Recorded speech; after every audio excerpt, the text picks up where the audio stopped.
Well, good to see you, Marcel. It's been a while since we did some trainings together. Hey Sam, it's good to see you as well. Yes, it has, and a lot has happened since then. And I know you've kept busy, and I've kept busy serving different clients. So yeah, it's good to reconnect. It's all good things. It's all good things. I think we've both been quite fortunate with what's going on in our lives, albeit everything else that might be interesting elsewhere. But yeah, so when we spoke last time, we brought up the topic of leadership, and then I found out that you're now a not only certified coach to do the leadership coaching, but you're also to train coaches. Is that right? You're able to train coaches and to do leadership stuff. Is that correct? Yeah, that's correct. Recently, I got the ICF accredited, what's called the level one coach education provider. So it allows me to help people who are interested in becoming ICF coaches become ICF coaches. And the best part is without leaving the office or leaving the home. You can do it 100% online. So yeah, that's been keeping me busy to say the least. Yeah, yeah. So I thought it would be interesting to have this conversation, Marcel, because I think we've kind of gone into different paths, Yeah. and yet here we meet again talking about leadership stuff. My life has been pretty much in the past 20, 30 years all about getting leaders prepared to take care of whatever they need to do to move things forward, to move people forward, work to developing others so that the others can also continue planting seeds and driving organizations forward with all kinds of different methodologies. I've been fortunate enough to be coached and sensei'd by lean practitioners, that follow continuous improvement, either Kaizen, operational excellence, and that kind of stuff. And then when we spoke, when you mentioned kind of the things that you're hearing from leaders today, I thought it would be interesting to just compare notes a little bit on how what you're seeing out there with leaders, and maybe even the young leaders today with the new generations as they're coming out to the workforce, and how that's going. I had some notes here and talking about inner work, and I think that's some of the stuff that you'd be doing as a coach. I always tell the people that I'm developing, people that I'm training, especially in problem solving, decision making, and being respectful with others, not being nice, but showing respect for others so that you can develop them. But it's just interesting how this keeps on popping up is the inner work, Mhm. is that emotional intelligence stuff that we talk about. That's is all this woohoo soft skills that are so, I guess, underappreciated because we unfortunately label them soft, and so they become less important. But I think they're the most important. Yeah. Have you seen that as well? Yeah, I wish they would have labeled it essential skills because I think they're essential Yeah, yeah, when it yeah. comes to leadership development. And as I think of really the next generation, my son is 30 and my daughter is 27. One works in the insurance industry, the other works for a nonprofit. And one of the things I find is this new generation of leaders, they're looking for different things and they're responding to different people in different ways. I mean, you and I, as we grew up, get it done mentality, go do it, no excuses. If Yeah. you're feeling sick, just go throw up on the side and come back to work type of mentality. But I think you would agree today things have changed considerably. And and because they've changed, our leadership has to change and has to evolve. And what I'm finding, Sam, to your point, is this next generation, and even some of the other leaders that are maybe in their 30s and in their 40s, they have some a little bit more experience, is they're wanting to be heard, they're wanting to be seen, they're wanting to be understood. And as they go through life and as you know, the commitment in organizations today is not what it was.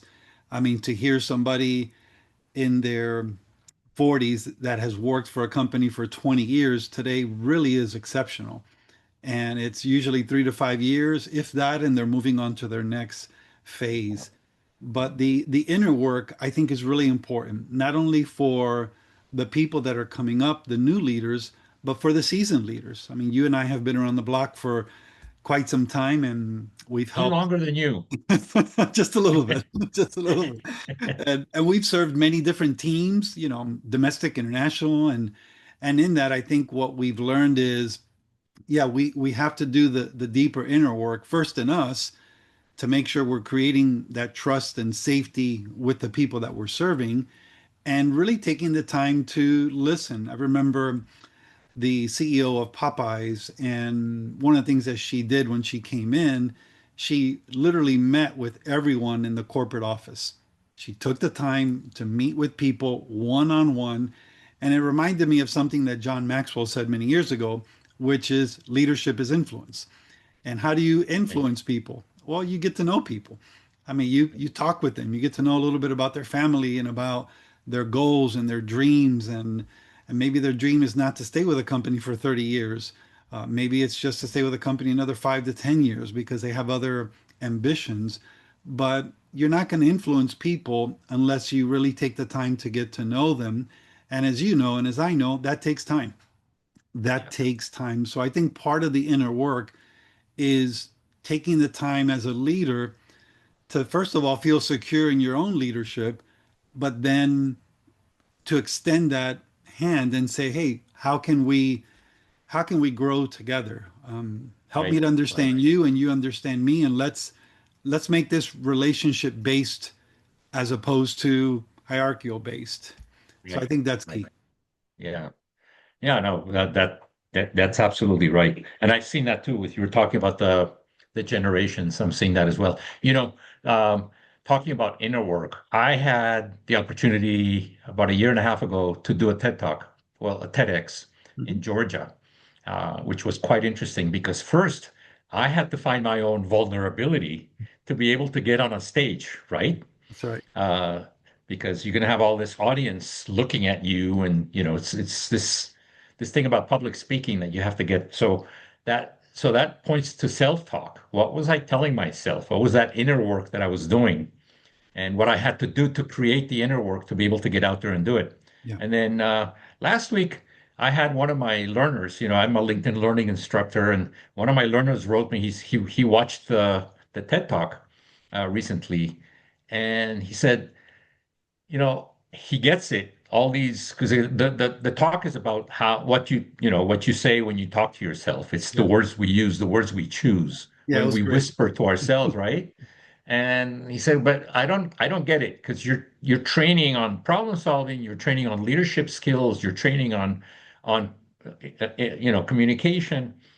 What was that have to do with, that talk? And I said, it has absolutely everything to do because that's the inner work. That's right. And when you watch that TEDx talk and think about the words we whisper to ourselves, that's what's forming Yeah. our capability to then go out there and perhaps speak with others. Yeah. So that kind of hit home, and I'm still a work in progress. Right. I mean, I'm still a work in progress learning. There are those days where that self-talk is tough, but then we learn resiliency and adaptability and be able you know, to smack out of it. But I think that's kind of the first block of leadership stuff that you and I do is, really get to that emotional intelligence side Yeah. with the leaders.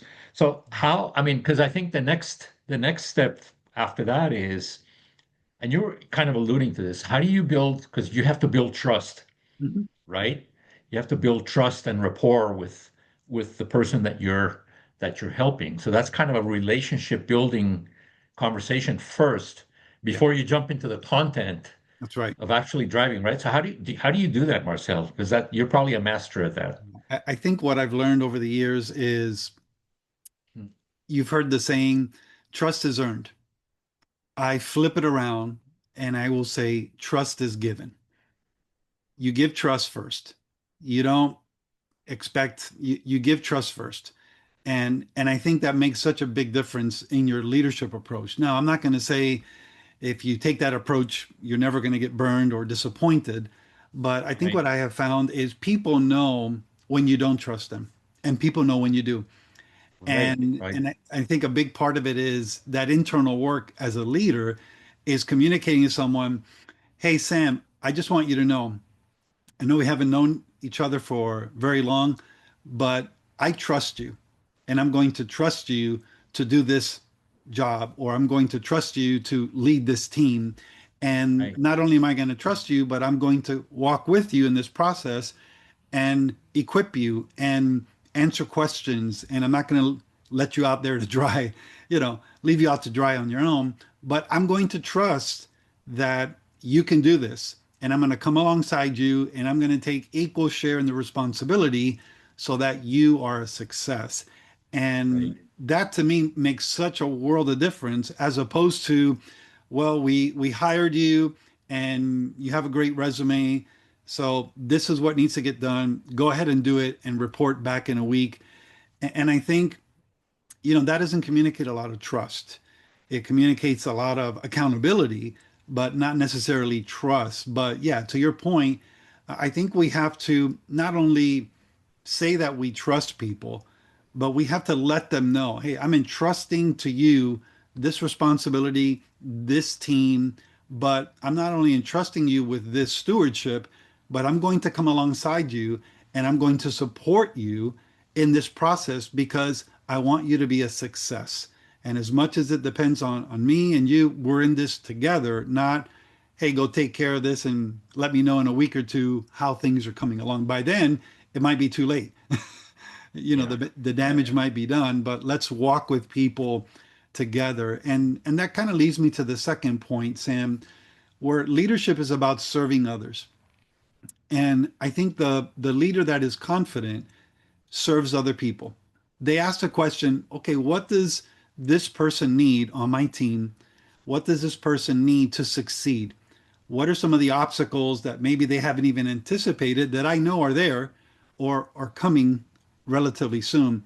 And then how can I help prepare them for what's ahead so that they can be in a good place professionally, personally, to resolve the issue, to attack it, to look at it from different perspectives. But what can I do to serve them so that they're ready? And I think that's another part of that internal work. I'm yes, I'm the leader. Ultimately, I'm responsible, but really my job is to serve people in such a way where I give them the tools that they need, the support that they need. If there's a battle I need to fight on their behalf, I'll fight that battle, let them do what they were hired to do. And I really think that's not only an internal thing that we have to work through as leaders, but I think it's an external product of that internal security. Right, right. No, you just open up a big can of worms, Marcel. So the reason I say that is because you said the A word, the accountability word, Accountability word. and that's a word that's unfortunately loaded with some negativity and fear. That's right. So, in a couple of weeks, actually in mid-May, I'm going to be out in your area in Fort Lauderdale Mhm. at a Lean Summit, Global Lean Summit, and I'm going to leave. Actually, I'll put some links somewhere in our conversation so that anybody interested can show up. And the topic of my talk there, I'm going to be doing a keynote there and a training, and it's accountability without intimidation. That's great. Yeah, that's great. That's I think they use that as the title, and it's all about this framework called the commitment conversations. That I think you heard some of that when we were doing some trainings way back when Yeah. at in South Carolina. So this whole concept you were talking about trust, and I love that because this whole process to build trust, you start providing the people some small tasks Mhm. initially. Perhaps the first task is just go and find out some information and come back to me, and we'll make a decision together. Yeah. The second task, you're going out and say, Go out there, check it out, figure out what kind of decision you would make, come back and let's talk about it and then decide together. The third one, you're letting them decide. Yeah. The fourth and the fifth, you're letting them advance. And little by little, Mhm. you're creating that confidence for them. You're creating the trust in the relationship. Yeah. And every time, and I think you hit the nail on the head when you said, how can you support? That you'll be there to support. Yeah. And as a servant lean leader or lean leader, that we use a lot of servant leadership models Mhm. in our lean leadership, is always with the phrase, how can I help? Yeah. It's always with the how can I help? And at the end of the day, this phrase where accountability is what ties commitment to results Yeah. is one of those things that we strive for because at the end of the day, and I'm talking in organizations, don't try this at home. In organizations, things get done through people, and there has to be accountability. Right. But I think in today's world, and we talk a lot about psychological safety and how that's so important. Uh, that this model, this framework of commitment conversations embodies all of this. It gives you the build how to build trust, how to show respect for somebody else, because through the questions you're figuring out what their strengths are and what their gaps are, so you can develop them. Yeah. You create a space for psychological safety, so that people can actually not just say yes, I'm going to get it done, boss. Right. They'll you're opening up a space for dialogue to clarify issues and have the other person participate and give their ideas Yeah. on how they're going to get it done. So I think that's a very cool thing. But maybe in a little bit I'll share there's two specific questions in the framework, Sure. or maybe I'll do that now because those are questions that are critical. This framework is who's going to do what by when is the typical question. Yeah. And then you move on, and then 3 weeks later, things didn't get done. It's Friday afternoon, and you got to tell your customer that they're not getting the shipment on time. That's not good. Right. So there's two other questions that help bring trust and psychological safety to the conversation. One of those is what if, and the other one's what's next. What's next? Um, I don't know if you remember Coach Vito. Oh yeah. Sure. Okay, so Coach Vito taught me this like, I don't know, I guess 20 years ago already. I don't know, but he was like phenomenal training this. And I put that together as a training for others. But so the what if is about uncertainty. And we live in very uncertain. There's uncertainty is always there. Sure. I think today even you could say uncertainty has grown because things are so complex. But the minute you say the what if and you open up a space to discuss, listen, we know that not everything's going to be, That's you right. know, come out according to plan. Uh, once you start out there, reality hits and reality always wins, right? And so the what if is let's agree that if you see anything or if you hear of anything that's going to get in the way of our plan, you're going to let me know immediately. And we're going to reconvene and figure out what to do together. Together. So Yeah. that's part of the agreement. The other one is the what's next, and it's that follow up Mhm. so that there aren't any surprises. You don't want to wait if the assignment that is going to be undertaken is, 3 months out. You don't want to wait until 3 months are up. You want to follow up and have a status report maybe every week. Yeah. And as you agree on a follow-up schedule, guess what?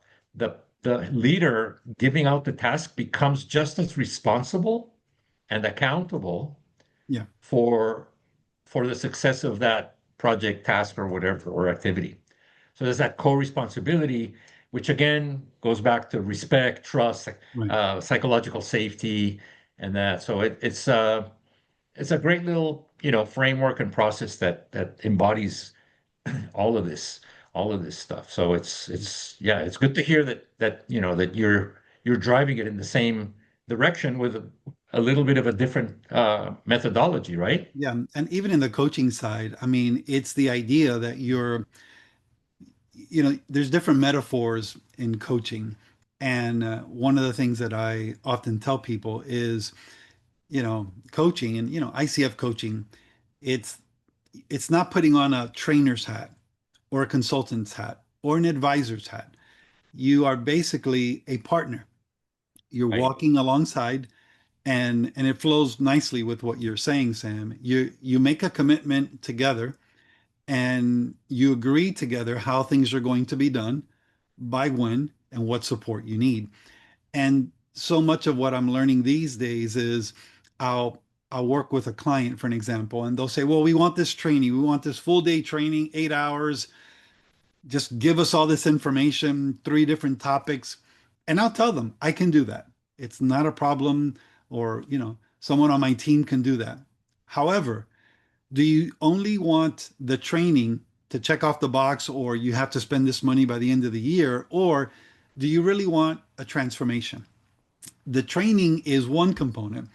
The transformation is where we say, okay, now let's meet every other week or twice a month or something like that. And let's talk about what are we actually going to do next. So now that we have all this information, what's next? And it goes alongside what you were saying. Who's going to do what by when? Because if Yeah. not, well, I've just trained 40 people and the directors and the supervisors, but there's no plan. It's just good information, great case studies, but unless you apply it and work through those changes, the what if scenarios, Right. you're going to forget 80% of the information in the next week. Right. So I, Right. I agree, Sam. You literally have to walk with people and say, okay, we've got the theory, we've got the framework. Now let's do this, and let's do it together. And I think that's where the breakthrough really comes. Yeah, yeah, you're right. The transformation part. Otherwise, yeah, and I've noticed. I mean, we've done so many trainings, and there are some folks that show up, as a check in the box. I went to that training. Yeah. Maybe they even get a certificate, and then put it on the wall, and talk. It's it's just but that somehow it's kind of codependent on the individual, but also on us as trainers to engage and get people motivated. And I think that's done through activity and getting them to actually participate Right. and do the stuff. Yeah. So I think we've talked about roles a couple of times, the role of the leader, right? So last year I was invited to speak to a company, actually in four different locations in the US. So I was flying around, luckily before all this mess in the airports. Yeah. So most of the flights were on time and it wasn't too bad. Although at my age, I don't like flying anymore and I don't like staying in hotels and eating bad food. Uh, but it was a great experience because this company was hierarchy galore. I mean, this was like the structure of I'm the top dog, then there's the smaller dog, and it was like command and control city. Like you do as you're told. Right. And they were having a turnover issue. People were leaving left and right. The new people coming in would last maybe 3 to 6 months. Hmm. So there was a lot of waste in talent and all of this stuff. And part of the training that I did, which was it was a lot about this commitment conversation process, this Okay. accountability thing. And they loved the word accountability you know for them it was like, oh yeah, I mean, of course, if you're going to talk about Yeah. accountability, let's bring it on, we'll pay you even more. But the point came where it was clear that there was this thing about the structure showing the title. Hmm. So let's say I am the director or the VP of, or you know they have these all of these management, so they have the operations, and then they have senior operations Yeah. manager, and then all these titles fancy, and everybody there was acting behind their title from the status, Yeah. and it was misunderstood that their role was to be the boss and to beat people, Hmm. to beat them down Wow. and get whatever they needed. And so what I put up on the screen was a list of roles, because I told him, I said, look, your title is very vague. It doesn't tell us what you do. Yeah. It doesn't tell us what your daily activities are. So let me share with you a couple of daily activities that I think would be nice if you start including them. And it was the role of the coach, the teacher, Mhm. the servant leader, Right. the aligner, Mm. and you mentioned, I think you mentioned that we're all, I don't remember the word you used, but how we all work in the same, that we're all working for the same thing. I call them colleagues. Colleagues, yeah. Colleagues. I call them, you're all colleagues. Mhm. You're working.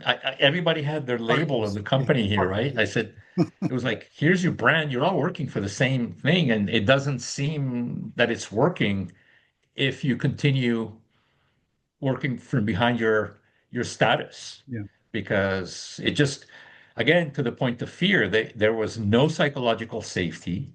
And people feared that Mm. if they didn't do what they were told, they would be kicked out. And a lot of them just left before, Sure. Sure. from the fear. Mm. And there was these new generations coming in, and what you were talking before is like they don't Yeah. care, and They're they out of just go there. out. That's right. They just work somewhere else Yeah. and find another opportunity. Mhm. So there was no appreciation, no recognition. The mattering was not there, and it was just a very command and control environment. And when I say they, I'll say some of the people that were there uh, talking about transformation, they actually took notes. And when we did the takeaways at the end, Yeah. that's one of the things that they wrote. They wrote a list of roles that they were going to try out Mm. to doing. Some of them didn't. Right. We're not there to, when you say influence, that's as much as you can do with showing some examples, some case studies, and things like that. And then some people are going to get on board, Yeah. and some others will not. But I thought the role Yeah. thing was just too important for them Mm. in that structure, because when you talk about extreme hierarchy, it was that place. Yeah.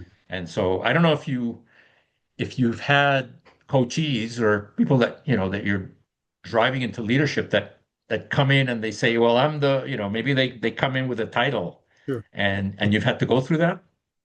Yeah, it's been it can be a challenge, and I think part of the initial coaching assignment, even before we begin coaching or training, is helping them understand I'm coming alongside you as a partner. I'm not the That was expert the word, the partner. Yeah, partner. sorry. Yeah. I'm not the expert in your industry. You are. I'm just a partner. I'm a voice. I'm a listening ear, and I'm going to make observations, and then we're going to talk through some things, and I think that helps to disarm them some, because, like you're saying, in these type of structures, everybody tends to be a little tightly one. I mean, how do you break through that? Well, you break through it and you let them know, this to me, this is a collaboration. It's not a competition, and I'm here to help you. And then obviously what's going to prove that is what questions am I asking? Even as we Yeah, begin, I mean, am I asking questions that are disarming, or am I asking questions that are going to force the accountability question? And and I think that's what I enjoy, because I'm not the final word. And when they hire me, it's typically an issue they haven't been able to solve or resolve within team members, within other executive functions, and they need an outside voice, or they need a neutral person to come in and say, would you work with our team? Would you, we may run a couple of assessments together and review that, and then we'll just talk. We'll just spend the whole day talking in groups, one on one, and things like that. But yeah, I agree, Sam. When you're in that type of structure, that heavy top down, I often tell the leader, you do realize you've created a culture here that is not going to be easy to change. And if you're really wanting to change the culture, especially for the private companies, the business owners, it really starts with you. It really starts with you. And they don't always like to hear that, but it's the yeah, reality. It starts with you. And if you give me the opportunity, I can walk you through the process, but you need to know nothing's going to change until you change. Because at the end of the day, like My friends in California would say the patrón is el patrón. He's, el jefe is el jefe. So Yeah, yeah, that's a big yeah, one. yeah. But El Jefe needs to know his or her influence, That's right. and we call that La Jefe, right? Life. That's So that's, yeah, I mean, there's always that. yeah. And yeah, so yes, that's very important. That reminds me of how, or it just classifies with how leadership messages are received, perceived, and then those drive the behaviors. And Mhm. I always tell people, you're looking for the leadership messages when they're interpreted as what is tolerated around here, Yeah. what's encouraged, Mhm. what's rewarded, what's Yeah. punished, Yeah. what's expected and accepted. Mhm. And I think a lot of leaders don't understand how their messages are perceived. I'll give you an example. The typical message is you need to get more parts on the truck, like ASAP. Mhm. But at the same time, they're saying make sure it's good quality, make sure that you're doing it safely because Mhm. safety is our number one priority. Right. And those are just things that are written on the wall. But at the end of the day, it's very clear that through the message of get more parts in the truck, that's the priority no matter what. Right. People are going to interpret that and they're going to do workarounds and stuff. And that's when you have accidents and that's when you have quality issues. Yeah. And those get swept under the rug because there's no psychological safety Mhm. until one day things just blow up, usually on a Friday afternoon, like at 4:30. Uh, that's the typical hour when, everybody's scrambling. Yeah. You'd like to go home and start your weekend, but all those behaviors make it kind of impossible to do. So, Yeah. no, absolutely. I think this leadership thing is just it's a fantastic opportunity to help, especially now with all this AI stuff going on. Mhm. How is that going to influence the workplace? How it's already influencing the workplace? Sure. And if leaders can't balance, my opinion, if they can't balance out all the AI with human relationship stuff and the interactions, it's just going to be tougher. It's going to be a tougher thing. And as you do your work, and I continue to do my work to drive, especially the young leaders in planting seeds. Mhm. I'm very aware of that. I still don't know what the direction is going to be because it's still kind of changing every day. Sure. But just being aware that it's out, that the AI is out there, I think it's important to keep that and be on the lookout and listen to others and see how they're approaching this because it's a brave new world with leadership. Yeah. So Yeah. And I think one of the things that I often think about is technology will never fully replace the human side of what's needed in an organization. And AI is not going to empower leaders. We're going to empower leaders. right, Those in right, executive positions, they're going to empower leaders. And sure, we can use AI to automate things. We can create agents to manually or automatically run workflows, and that's all fine. But at the end of the day, people are still initiating those things, and right, people are right. still behind it, and ultimately people have to make decisions where is technology a good fit, where is it not a good fit, what else do we need to learn. And I think that's the challenge and the opportunity of leadership. And I remember listening to a story of a guy who he had it's actually now a really large organization. He had a challenge he couldn't solve. And then there was I believe he was 18 years old, if I'm not mistaken. And this is when apps first came out. And he was stressing down on his employee and telling him some frustrations and said, what would you do? And he said, well, we can create an app and we can do this and we can do that. And this leader was wise enough to say, well, I'm going to give you that responsibility. I want you to do this, and I want you to use whatever resources you need to, and then the rest is history. But it Right. reminds me of there are sure there's a skill set out there that's going to take technology to the next level, and if we as leaders can identify, there's three things I often talk about: identify, equip, and empower. Identify the people, who can do the work, who have the capacity, equip them, give them whatever tools they need, support, and then empower them. Let them go. Get out of the way. Don't be the obstacle. Just get out of the way, check in on them. Hey, let's talk about this decision together, as you mentioned before. But I think the more we can do that, I think we're going to see an incredible acceleration in performance, in productivity, and impact that Yes. AI Yeah. alone could never accomplish. Yeah. Yeah. So yeah, let me just share with you one last thing on this, on that topic, Marcel. So in a couple of the last, let's say, invitations I had to help companies, with their transformation and into operational excellence and lean thinking and stuff like that, things were not going very well. These were very challenging opportunities. There were some people that were aligned, some others were not.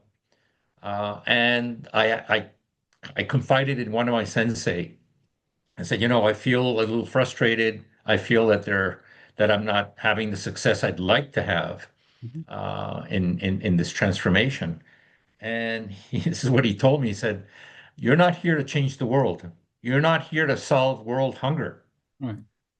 Sam. You're here to plant seeds with future leaders and those that will, take you up on what you have to offer, will either help do it in the company they're in, or they will take it with them Somewhere else. and help transform another organization." Mm. And lo and behold, I get messages from those people all the time saying, they were supervisors in this or that company. Now they left and they're now operations managers, and some of them are VPs Yeah. and advancing. And what they've done is take this lean leadership, servant leadership model Mhm. to develop others in the companies where they're at now. And those companies are very successful. Yeah. So I feel kind of accomplished, and I'm, very thankful to the sensei that actually can help us drive coaches like yourself that, that can bring that wisdom to others, to give them kind of a path Sure. to think in a different way, and to measure success Yeah. in a different way, so Yeah. that they feel empowered. I remember this one leader came up to me after a training. It was a company-wide training, and he said, "Marcel, I I like everything I'm hearing. I think this is great. I just have one question." I said, "Sure. Are the leaders above us going to have the same training?" Right, right. And Yeah, I got the message loud and clear, trust me. yeah, yeah. And And, it's a very good question. and he And if said it, that what if we do this and we apply this and we implement this, but then the people above us are still practicing their old ways, this yeah, heavy-handed. And I said, well, that's my job. My job is to make sure they get that message and then some.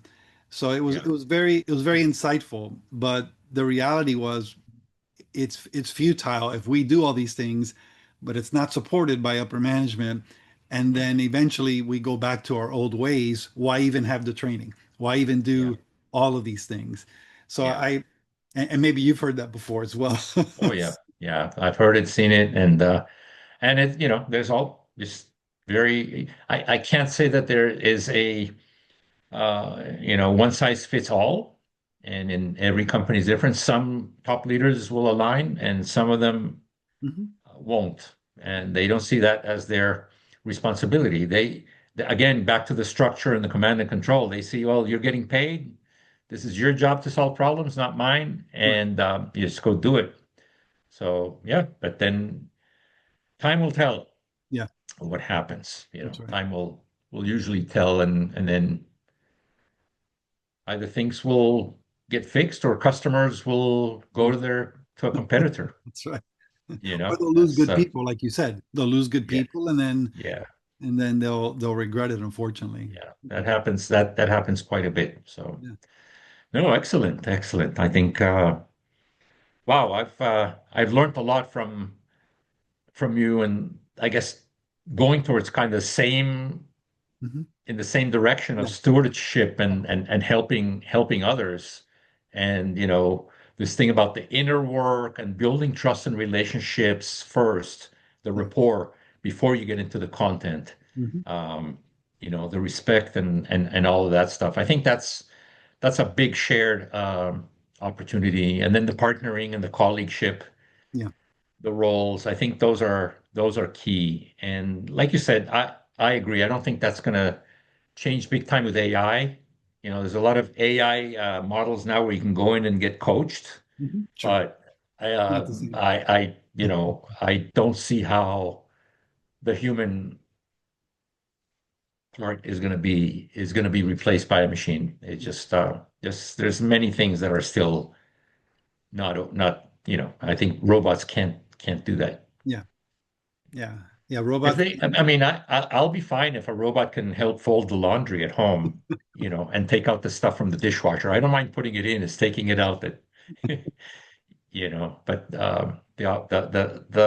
the stuff in our organizations, it's gonna be a while. It's going to be a while. Yeah. It's going to be a while. Well, and when we know that what organizations are rewarding, that's what's going to be repeated. And we have to be able to help them realize there are certain behaviors you want to reward, and there's certain behaviors you don't want to reward because there's some implications there that you don't necessarily want to experience long term.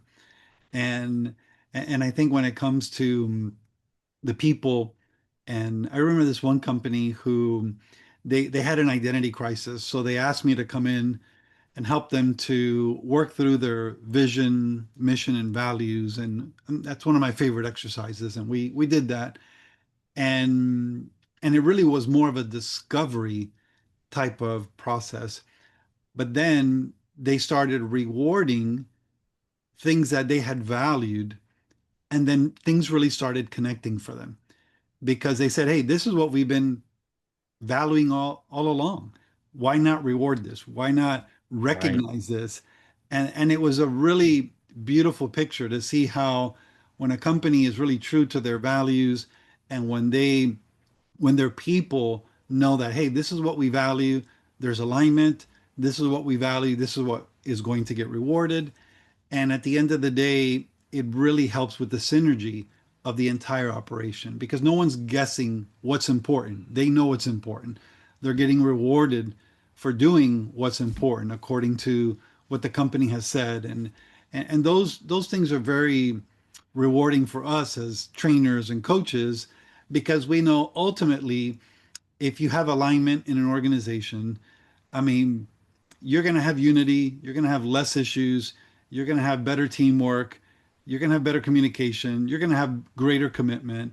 But if you don't have those things, then you're going to struggle and you're going to limp and you're going to hurt and people are going to operate in silos and that's going Yeah. to hurt you as an organization. Yeah. So those are some of the things that I'm learning or relearning and just being reminded of that they really are essential. And leaders just we just have to constantly go back and relearn some things and be reminded of things because we just forget sometimes. Well, I'm very happy to have this conversation, Marcel, because I think sometime, hopefully in the near future, we might have the opportunity to, go into a corporate environment and do some Yeah. transformational work, help some people out, have them better days, bring colleagueship back Hmm. into these places and reconnect some of the silos Yeah. as well, and reduce the friction and build alignment. So that would be great. And I'm just thrilled to hear that, we have different models Hmm. going in the same direction, and everything seems to work really well. So Yeah, that's right. Yeah, it's great. Thank you for having me, Sam. It's a pleasure as always, and I look forward to hearing about the Fort Lauderdale conference.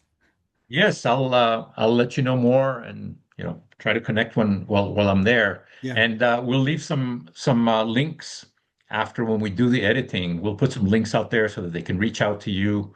I'll put some of the conference links in there, maybe some of the things for the commitment conversation courses, sure. and so that people can actually benefit from connecting with you and watching some of these frameworks work out.